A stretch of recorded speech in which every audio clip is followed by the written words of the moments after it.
if I'm really honest. Be honest. We like honesty. I was becoming an intolerable employee. Oh. One of those ones. I was like, I can do it much better. And my other part of my head was like, well, go on then. Stop banging on about it, big guy. Yeah. Come on then. Yeah. Yeah, so like, I'll always remember the people that helped me out with no agenda at all. Nothing, no benefit other than helping someone get a business off the ground. You remember all of those people and throughout life. Hello, I'm Nicole, and welcome to another episode of The Big Chat.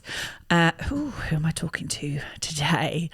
Well, he doesn't really need much of an introduction. No, he does. He's fabulous. He is Jackson, and he's someone that I got to know actually through the soapbox and some mutual contacts, and he has an amazing company. And for me to say that another marketing company is amazing is quite something, but his is epic. So this is Jackson from Patch Marketing. Hello, Jackson. Hi. Hi. I'm here. This is real. There's lights, there's camera, there's action. Yeah, and you are real because your avatar that I just love so much whenever we WhatsApp or anything towards, it's just like you are a bit of a cartoon character to me. It's my dressing gown, which you wouldn't actually recognise from that image. It's like a cartoon. Was it really? It is, yeah. Jackson, tell people that most people in Tunbridge Wells, I think, should know you. Maybe. You know, you've been in this town a long time, but tell people what you do. If they don't know, they will now. They don't know, they will now. So I'm Jackson, MD of Patch, and we're a digital marketing agency. So everything from websites to SEO, AdWords, social media, all that kind of jazz. All that kind of jazz. And is that how long has Patch been going? 11 years, pretty much to the day. Okay. So September 2010. Yeah. I made the big leap. And what were you doing before? I've always worked in media around the events industry. So that has been there's a company called MASH, which do like exhibition news, conference news. Yeah. Started off there. That was like my first job out of uni, which was magical. Yeah. 4.5 years of power. And then I worked on the event for the events world, if you can get your head around that, called Confex. Yeah. Then I launched a web TV channel, which was way too early. It was way too early. Why was it too early? Just in technology terms. So it was all like, TV interviews and destination reviews, but, people were in the back kind of dialing up just to get things going. Brilliant. Yeah, great idea, but probably a few years too early. And then I went back to MASH for a top-up. And then the trigger was actually a couple of things. One, birth of my first son was impending, and I was like, I really want to work for myself. If I don't do it now, it's never going to happen. And the other bit was that I was working with loads of agencies as a publisher, and I just felt none of them really cared about anything other than just getting this transaction off the desk. So I, as a publisher, brilliant, got really good rates, but for the client they were representing, it was just felt a bit wrong. So I think I approached 8-10 of my current clients and said, this is the plan. I'm going to want to set up a media buying agency, which is what Patch was first and foremost. Yeah. Would you come? 6 of them said yes, and the rest is history. So started off doing media buying because that was my personal background. Yeah. But then very quickly, we just became without sounding too cliche, but all their pain points, all their marketing pain points, we would look after. So first it was like, do you know someone that does, that social media? Do you know someone what does that? Because they don't talk like that. So we were like, yes, we can do that. And then it was like, do you know the Google? Yep. Yeah. So kind of partnered with other people so you could bring it all in house, and now we're kind of 10 strong, based in the Wells, which is very nice. So it's been good, fun. So you've had a long career before you set up, actually, didn't you? Really? Yeah. It's and about 10, 12 years. But it was that real sort of drive to do something a bit different to what other people were doing that made you want to set up. Come closer to my mic, Jackson. Come closer. Hello. That's much better, thank you. Hi. It was... I just felt I was becoming... if I'm really honest... Be honest. We like honesty. I was becoming an intolerable employee. Oh. One of those ones. I was like, I can do it much better. And, my other part of my head was like, well, go on then. Stop banging on about it, big guy. Yeah. Come on then. Yeah. So, yes. And I had a bit of money, which was basically cash flow for a year. So that gave me the chance to do it and not make knee-jerk, nervous reactions to, I could kind of think with a clear head about what business I should take and where the business should go. That's interesting. Yeah, because I think the last year showed us just how crazy it can be. But I think if you're very hand to mouth, which I think you are in the early days, but if it's too tight, then you end up, taking that wrong bit of business or partnering with the wrong guy. Yes, things seem too good to be true. So that was good, really. And also, by a bit of coincidence, it was the year, I think, January 2012 was when they put the VAT up to 20%. So I had two clients, and I started in September 10. Yes, so 2011. Yeah. 2011 was when the VAT went up. So I had two clients that in December 2010 said, can we pay you all our budget for 2011? Yeah. Now, so I took a 2. Do they not all do that? Yeah. That'd be nice. It would be good, wouldn't it? The rare old days. So they did that. So that helped as well with that initial cash flow. Yeah. So I took a hit on profit on margin. Yeah. It just gave me another few months to kind of survive, really, which is what it was all about. But also, you invest in your own money. Like even though you were using it as, like you say, it was keeping you going. You had some money put aside. That is actually basically taking a punt on yourself, which I think there's a lot to be said for that. Sort of a very definitely. Some people don't think they need to invest any of their own money in order to run their business, which is sort of like, no, the business has to pay for it. And I mean, I do understand in theory, I understand that's why we're running a business, but ultimately the business is you. Yeah. And I do look back and think, I don't know, like looking at it as if I wasn't me, I'm kind of surprised at pleasantly surprised in myself that, like you say, I kind of, you back yourself. If you're putting your own money in, you've got to be confident that what you're doing is going to work. Yeah. Which, is, and then I think, just about to have a kid as well. It's like, there's no better time, is there? Not on the pressure stakes, is there? Do you want to eat this week? So do I.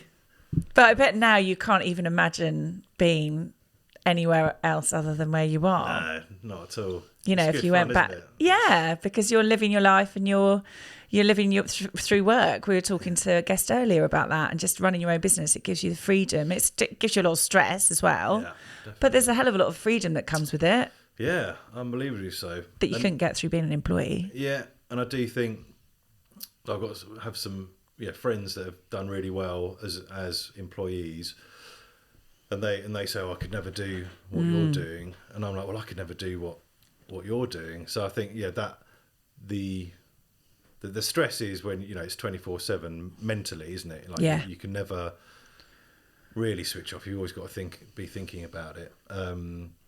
But I think that's small.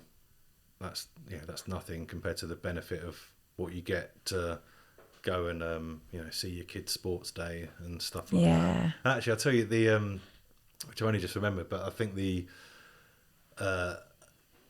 so we moved from London to we had initially had the office in Farringdon, and I was living down here. I'd moved down here, and that was a 4-hour round trip commute. So I know you haven't asked, but it just came to me. You just got in there before me. Yeah, yes. I did he? Sorry. And you have like those sentences which can define loads of like your life, what direction you go. And we were in Italy on holiday, and it was like 7 or 8 like GT type places, very rustic. Everyone's you can't escape the grounds. So the kids, and when I was reading all the testimonials, it was like, my kid gets up and then I don't see them till they're hungry or till bedtime. And I was sitting there on the swimming pool, and it was like that. Because the kids they'd make friends with everyone as they do. And you just see them charging around like Lords of the Flies style with sticks and like paint and building camp, and this woman next to me, we were sitting on a sun lounger, and you could see like the shape of it. You could just see them carrying out their day, and she kind of elbowed me and went, "Of course they'll be hating us in about 7 years. We only got 7 summers left till they start hating us." That was it. And I was like, Christ, that's probably quite true. So, yeah, like a big one, to be in control of it is to be able to say, actually, London's not working. I'm going to move it near my house. Little things like that, which you couldn't be in control of as an employee. So that's a big thing as well, because moving out of London, sort of, moving out of that environment and then moving down, is for some of us we've just been here all the time. So it's kind of like, I mean, I worked in London for a while, but certainly when I set up my own business, it was just always here. So it's like moving around a lot. That's quite a thing. And how many children have you got now, Jackson? 2. 2 boys? Yeah, Billy and Sam, 10 and 8. Oh, little monkeys. And that's great because, like you say, you literally 11 years ago you started, and now literally 10 and 8. Yeah, she just called it Billy, didn't I? Billy marketing. What a cheesy backstory that is. But it is. Why Billy? Here's a picture. I've probably done cheesier, I should think. But I have the same thing with my daughter. I can't, my 9 and 11, my children are. Sorry. And Chatty's been going, 10 years. So I'm like, very similar. So yeah, we are. But I think, oh my word, I had a 1-year-old, and I was just about to have another one, and I was growing them. I'm like, I was feeding them and growing them and doing this, and I find that hard to comprehend what headspace I was in when I did it. Yeah. And very similar to yourself, I started off in media buying. I approached some clients and I said, I wasn't greedy. I didn't go for 10. I only went for 3. Okay. But it's bigger spend. But it was interesting, that kind of like just that need for me. It was because I was just spending all my money on childcare and not seeing my kids. Yeah. Right. And that was my trigger. It was like, this is crazy. I'm not seeing them. I can work from home and they can be at home with me, and that'll be easy. Yeah. That was another story. Zoom, not Zoom school, Skype call to someone in the States, and your child's banging on the door going, "I need a poo." Amazing. And you're like, oh my God, seriously, how do I even cope with this? But just that setting up, it does give us so much time with our families. Yeah, it's incredible. So how I know we've talked a bit about this, but lockdown, because you events is massive for you, isn't it? You're big in the events world. Yeah, so a lot of our clients are venues and event industry type. But actually what was being positive, if there is such a thing... it's always positive. Yeah.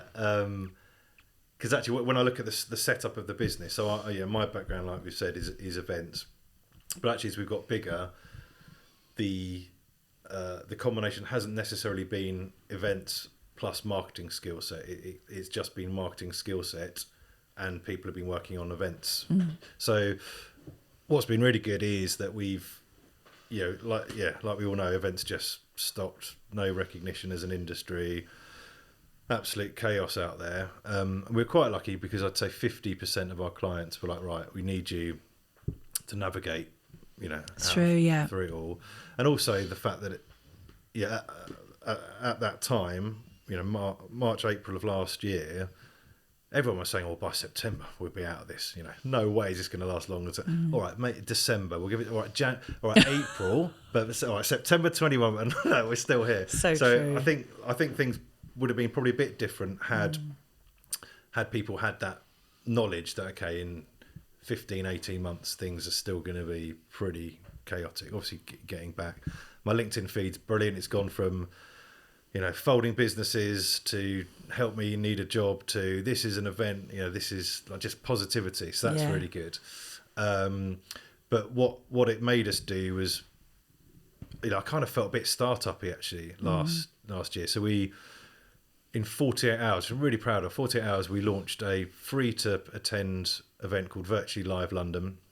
And that was, we managed to get 160 buyers on Zoom, video conferencing stuff, and about 12, 14 venues, and we just did like a virtual show around. So an event organizer would typically visit the venue, wouldn't they? Just have a little look around, and that wasn't happening. So we did a combo of like Google Maps walkthroughs, handed it over to the venue to then do a virtual walkthrough of the venue. And we did that as a free to attend, and that was we launched that in 48 hours. That's amazing. And it was like, get in. And then we're actually going to start it as a side business, Brilliant. Basically a patch product. That's about to happen. But then it also made us look at us as a business, and like I say, lots of I have lots of specialists in the business that aren't solely linked to the event industry. So we just kind of went on a bit of a local campaign. So we worked on quite a few local different sector clients. What's the most out there thing that you've done, would you say? I know it's difficult because you don't want to upset anyone. Obviously everything that you do is out there, brilliant and amazing, but what are the kind of projects that you get your teeth into that you really love doing and you'd like to do more of, I guess is what I'm asking? There's a couple of answers. So one really a great couple of jobs we've done is to build the whiskey brand Ben Riach. We built their website alongside Southpaw. They did all the design, all the branding. Brilliant. Yeah, and that was really great. Because we were backed hugely by Southpaw, which was wonderful. And secondly, just it's a great project to work on. You were talking like 30 stakeholders, all with an opinion. So to balance all that right and to deliver it on time was huge. Exhausting, absolutely insane. And then we built Chambord as well, the raspberry liqueur. Oh, I'd love a bit of Chambord. God, it's Moorish. Just, the little bottles as well. It just looks like a perfume bottle. Yeah. I just want to spray myself with it. It does though, it's so pretty. It's just lovely.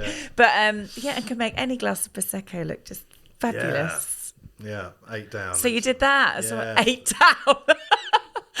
So you did that as well. So there's some big names. Yeah, so it's really cool. And then at the other end of the spectrum is the startup side of things. So I feel that's quite. I like that because I can relate to it, and it's it's someone's, like we said earlier, it's someone's money, their personal money. Yeah, we've got to make this work, otherwise, no hot dinners. That is that kind of approach. So we worked with a few businesses. One was doesn't sound fun, but it was. Excuse me, in that it was basically helping directors that had to fold their business, kind of removing the humiliation and lengthy exit process. So that was quite, that was every month it was all kind of Google ads, built them a website as well. So that was you're properly analysing buyer behaviour. Yeah. So that was quite interesting. And I think that sounds very interesting. Yeah, and then we're about to start. Isn't announced. I won't say the name, but it's a company that. In the kind of rehab industry, so they you typically get a kickback. So if you refer someone to a rehab centre, they give you like 30% kickback. What is that? There's a film about that, isn't there? Is there? There's a movie. Anyway, sorry, but tell me more about that. Yeah. But their USP is that 10% they're going to keep as a charitable fund for people that can't afford. Oh, that's good. Yeah. So again, really interesting stuff, and then we've got our wonderful events world business coming back at the rate of knots. So it's good. And I don't think we would have done that. Yeah, if the world had carried on as normal, you would have just been busy and we were busy. Yeah, but to go into different sectors, to force ourselves to look at other types of business has been really cool. So you've got big heart. Look how big it is. Look at that booming heart. But you have, haven't you? You care. We've talked before about integrity. You care. Yes, we have. But you care a lot about just the things that you're saying. Even then, just when you talked about, directors exiting out of situations and without being humiliated. That's quite hard. There must be a lot of people out there that have had to shut their. Can you imagine having to shut your business? I would be humiliated. I know it shouldn't be a humiliating process, but that's really hard. Yeah, you feel... There must be a lot of people there, and my accountant keeps saying to me, he's like, whenever I go, oh my God, how are things doing? And he's like, you're still there. Yeah. You're still there. It's okay. But he says how much of a fallout is still happening. Yeah. And obviously bounce back's been, still deferred or paid back or whatever. Exactly. But all the of that world, stuff, isn't fuel, it? not being able to get to work. CO2. Even if you've got fuel, you can't get to work. You can't breathe. Drive. There's no air left to breathe to get in your car to queue up for petrol for 16 days. But even that, when you talk about those causes, I mean, we sort of went off on one there a little bit, but you're passionate about things that matter. Yeah. Aren't you? Yeah, definitely. Yeah. It's a big... you care. Yeah, I think it's a big driver for us as a business. Not just me. We get excited about, I don't know, like doing the right thing, I suppose. Or, we tried to do, so we built the hygiene bank, built their website. That was for free. Amazing. Yes, things like that makes you feel good inside, doesn't it? In a world that's mental. Totally. Yeah, just to be able to kind of be in the position to do that kind of thing. And it's a bit kind of pass it on, isn't it? But I'm sure you had it as well. Like when you start out, I suppose in life as a whole, really. But you know who your mates are, don't you? More than just chat. More than just the big chat. Yeah, exactly. I like what you did there, Jackson. Thank you. But it's true. It's right. It's true. Yeah. You do. Can't remember what that point was going to be anyway. I think about people. Well, you see what happens. Yes. Don't you? Yeah. And then you get.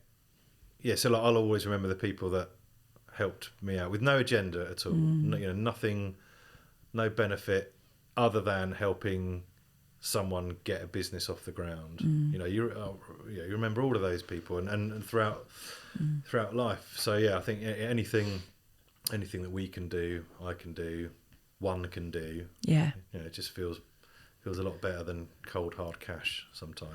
And you do, yeah, and you do. I mean, you do support charities as well, don't you? There's a few charities that you support. Is that something that you do as a company, or because I really like the fact that more and more people are doing more to help for starters, because especially as we've had a year where there wasn't events being able to take place, fundraising events, were there? So I think it's important. How did the small ones cope? I think a lot of them went, which is awful. But I think it's that thing where we can now all do our little bit, and if we all did a little bit, that cumulatively, I can't even say that word, but it would do more. How do you sort of decide that? Do you have your sort of go-tos, or do you look at that as a company every year?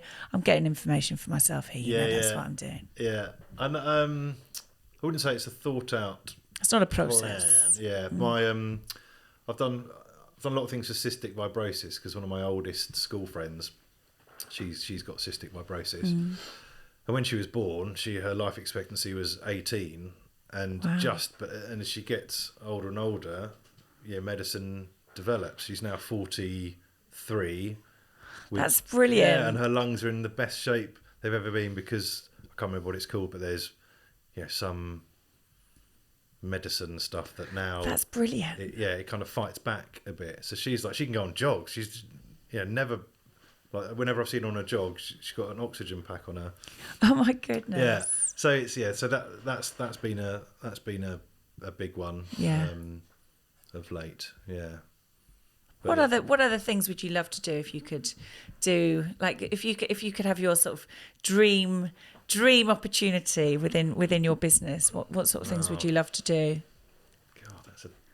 Coco asking the questions that matter. Yeah, I know. Well, no, but if you could, like, literally, what you've said, like when you started out, you didn't have the money. Like you didn't have the money, but you were careful with the money, so you didn't take the wrong kind of jobs. So if money was no object, what would be the right kind of jobs? If you could just like literally wave a wand, what would be your dream job to get? Patch marketing tomorrow. The phone call. Boom. It would probably be something pathetic like... Don't say Crystal Palace. Yeah. Seriously, Giles is listening. I'm a simple man. Would it be? Man. Okay, what would it be? Share. What would it be? I haven't got that far other than just... It would involve Crystal Palace. Yeah. Just walking around with the guys.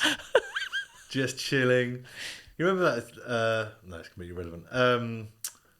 Yeah, I don't know. Yeah. So, have you ever done any work with any? Maybe you need to think about this. I should do. I manifest have some tried dreams. To get in contact in a real needy way with the marketing director at Palace, and I've just been pied, just been ignored. Maybe you need to talk to Giles after this episode. He knows many people. He might, if anyone knows, it'd be Giles. That's for sure. I don't know. There's no. I'll tell you what I find. This is a politician's answer. Okay. I'm not answering your question. Cheers. So I'll get it out of you. But like say, so there's a company that we work with that did. They did protective, not necessarily clothing, protective products that helped when mega yachts were getting repainted or redone. There's like a multi-million quid business purely on the stuff that will help protect you when you're working on protecting the boat. So things like instead of people like traipsing all over the. What's that, like? Kind of like foot gloves or something? Yeah, but yes, could be stuff like that, or like tents that just oxygenize the like. So you like a bit of science? What intrigues me is that I didn't know that was a thing, like at all. I want to know more non-thing things. So you want to go more off the path into all kinds of things that no one knows are things, and then make them known as things. Yeah. That's kind of intense. But it just blew my mind that this is this sub industry of an industry that I didn't know exists. It's like feeding tens of thousands of people. Do you not think? But do you not think like so? Certainly during lockdown, we don't really shout about it in our local sort of forum. But we have a lot of our businesses B2B, and a lot of it is in the engineering sector and the electronics sector and the power sectors. And actually, they were the guys that were making the ventilators. They were the guys that were motoring the ventilators. They were the guys that were putting the motors in the planes that were bringing over food. They were they were building the screens that were going up in Heathrow. And what was interesting that I found, and you might be able to relate to this nerdiness, is that it was like people were getting to see sort of all these products and things that, you can't have that without that. A bit like you're talking about there, because sometimes I think people just think things are magicked up. They just don't think about where they come from and all the processes that go on before you even get to that place.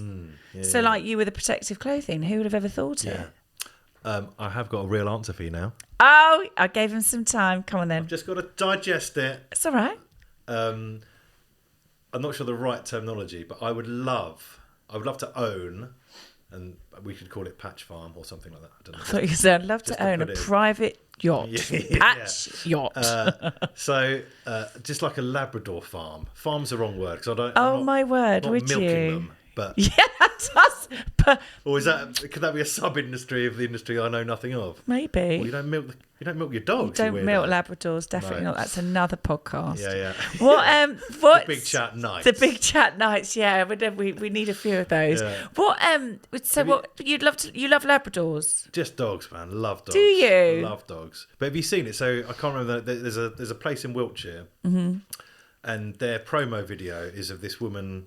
But it's basically like a music video in the Labrador grounds, but it's a really kind of cheesy, like real, and these dogs are everywhere, and she's waiting to have a date with the dog. It's weird. It is really weird, and therefore it's gone viral. And they had to put on their website, we're trying to get back to everyone that's inquiring, but we're getting 300 inquiries a day because you can go for 2, 4, 6, 8 hour visits this place. So 2 hours is you get to play around with 30 of them. Oh my word. Get to play with them, feed them. 4 hours is campfire, no. feeding, play. 8 hour, and then you can do an overnighter.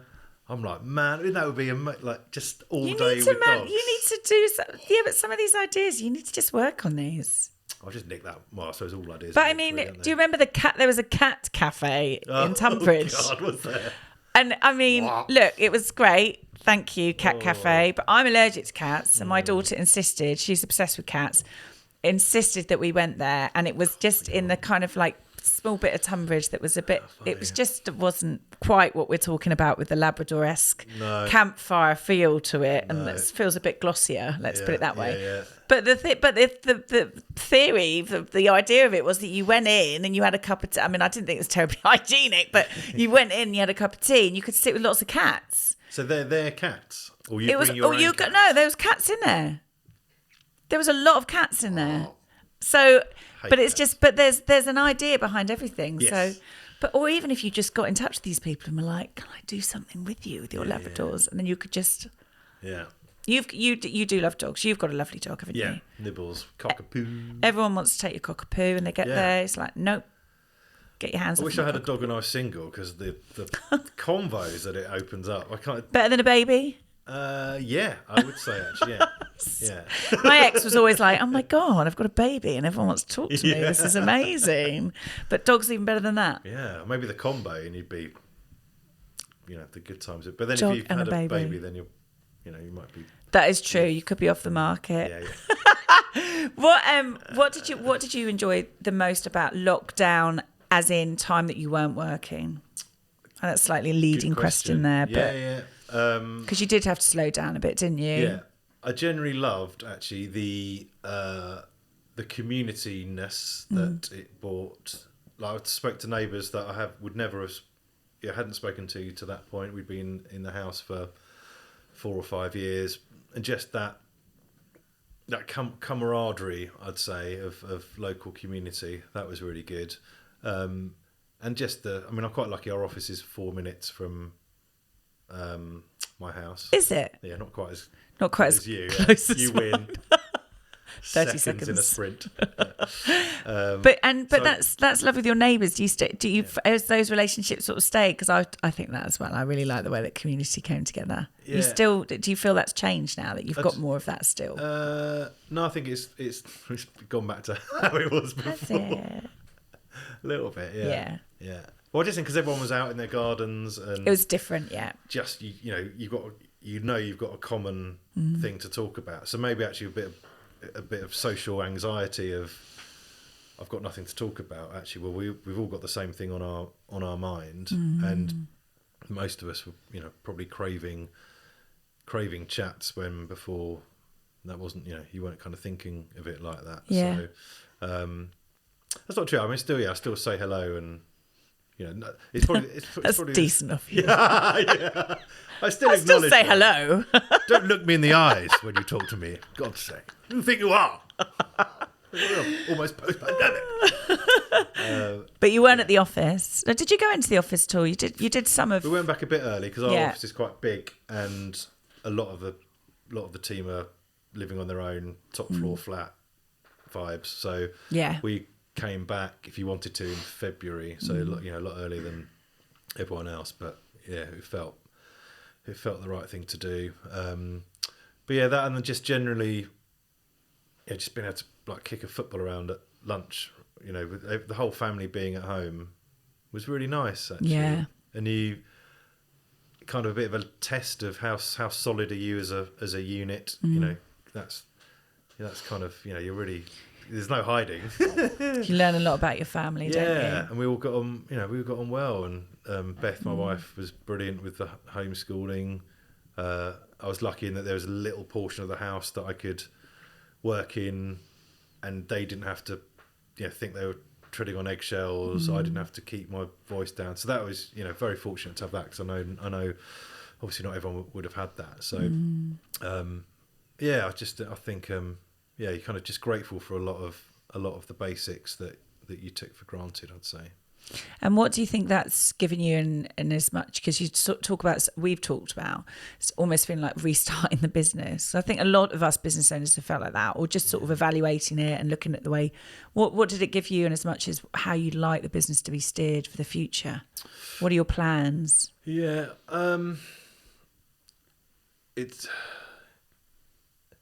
it's really difficult because I still we still don't know what's around the corner. I think for us, it's taught us that we can play in any market. Yeah, that's exciting.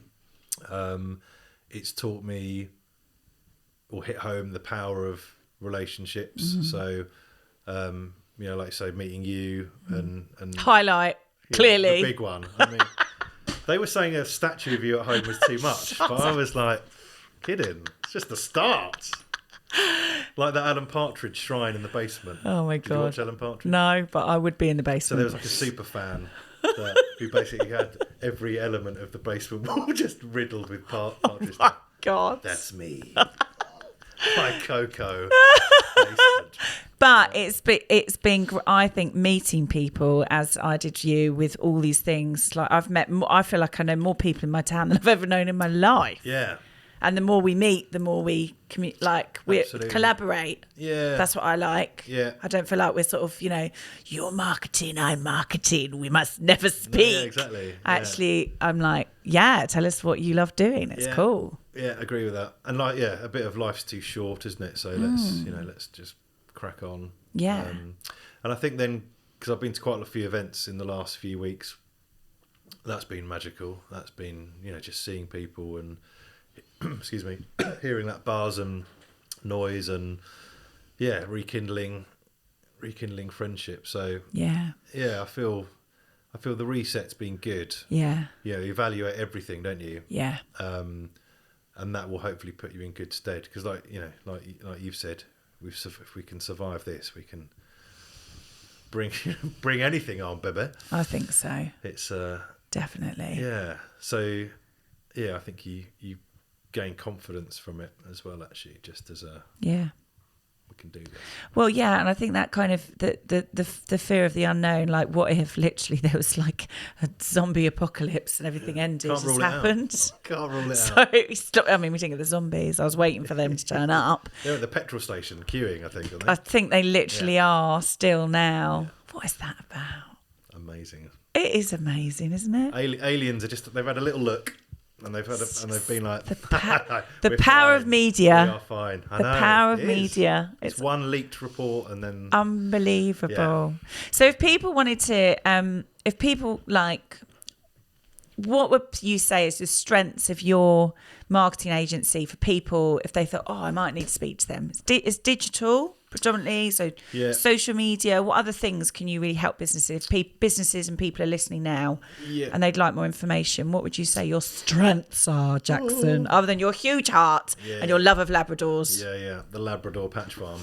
I think, there's a lot of marketing agencies that will do, we'll all do the same kind of products. I think where we differentiate is just really transparent, really honest. So, we've said no to clients that we don't feel are a good fit for us. Mm-hmm. We've politely terminated contracts because it's just not working out. Mm-hmm.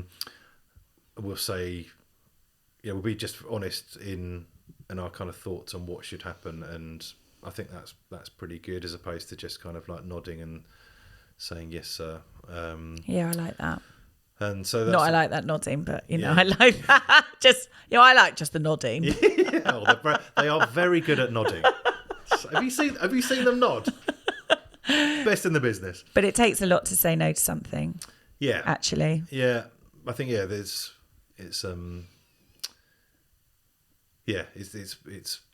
that word. It's integrity. It's integrity. Yeah. Yeah. And it's why are we doing this? Yeah. Not for this stress or not. It doesn't need to be stress really. I think like we're big on energy, so we enjoy like you. Yeah. I want to be bouncing off the walls from talking to someone. So there's that, and then from product wise, we do websites, SEO, Google ads, social advertising, social organic. Do you do like Facebook ads and YouTube ads and things like that? Yeah. Do you? Yeah. I need to have a chat with you about that. The Big Chat. Let's have a massive chat later. Let's have another chat. What was I going to say to you? If you had any advice to because I haven't asked this question today, and I normally do, to anyone that wanted to start up their own business, because you talked about startups and helping people with startups, but also that sort of energy that you need. What would be your advice to someone that was like really wanted to do something like you did, maybe want to step away from an old career or start up something new, but just wasn't sure? What would be your golden nuggets of Jackson wisdom, please? I would. It's a point I made earlier, but I think you've got to do it. You've got to do it with enough cash in the bank, or enough to survive X number of months, so that you're not from day one making knee-jerk, middle of the night, frantic decisions. I think that's really important. I would say if you can, if it's possible to do it as a kind of test it out as a side hustle, not interfering in your day to day, but if you've got the ability to kind of just do a bit of a test, whether that's with clients or the market that you're going to go into. I think that's good advice. Really important. And just go for it, because it's a magical thing, man. Just go for it. And top thing you love about our town? Good one. That's a new one. Just thought that one there. You're making me come out with all this, like, I don't know, you just bring out the... I relax you. What can I say? You relax me and you make me with silly accents and just come out with all kind of like top of the town and all this. I think we my little top hat there. But what would be what do you love about the town? So we're all about the town. I'd say the people, generally. Good answer. And the greenery. Yeah, we do have a lot of lovely greenery, despite the amount of houses that are shooting up left, right, and centre. Because I remember when we first moved down, I felt like I was on holiday. Did you? Like saying hello to everyone, people and there was a great. So we moved down from West Dulwich, so South East London, which is a lovely part of London. Lovely part, love it. And I remember, at school time in West Dulwich, you'd get lots of groups of kids, as you would anywhere, and they'd normally be quite boisterous, and I'd always be a little bit on edge. So like a couple of days into here, I was walking along Camden Road, and there's a group of school kids. We were walking in the same direction, and I was catching up on them, and I was like, God, here we go, get ready for the egging. And as I walked up, one of the kids had seen me, and he was like, "Hey, sorry, Oscar, can you move out the way, please?" Just like, and you were like, well, this is. I'm in Royal Tunbridge Wells. Yeah. And so it's cheesy, but I think we made some incredible friends really early on, and I like the community. What that leads to with community. So there's which I know you've recently joined, the old it's like a RTW media group. I have, yes. And just that, and you've said it already, but just that sharing. There is a community. There is. Here. It's very strong. Yeah, really, really strong, which isn't necessarily there everywhere. So I think, chuck all that in the mix. It's a pretty epic place. Oh, Jackson, it's so nice to speak to you today. You too. Thanks for having me. Where do people find you? And your amazing avatar with your dressing gown. Dressinggown.cartoon.biz. It is a very good avatar. I might use that on your podcast cover. Yes, do. That's clever. I like it. I'll check with you first. Yeah. But where can people find out more about? Patch.marketing is our domain. Patch.marketing. That's the best. All roads lead there. Okay. Well, it's been so nice to talk to you. Likewise. Thanks for having me. I love it. And I'm looking forward to doing more. I'm looking forward to collaborating more. Man, we're collabing. Collabing with integrity. That's what it's all about. That's the tattoo there, isn't it? Can we get one? Please. I don't have enough. I need some more. I don't have any, so this could be my first one. There you go. Okay, well, day. You need a Labrador. Look, I mean, I've got, 30. you could get dog tattoos. Yeah. I don't know for 30 Labradors. Anyway. I expect to see you doing great things with this Labrador farm, please. All right. I'm looking out for it. Watch this space. Thank you so much for coming on to talk to me today. I've loved it. Thanks so much. Oh, thank you.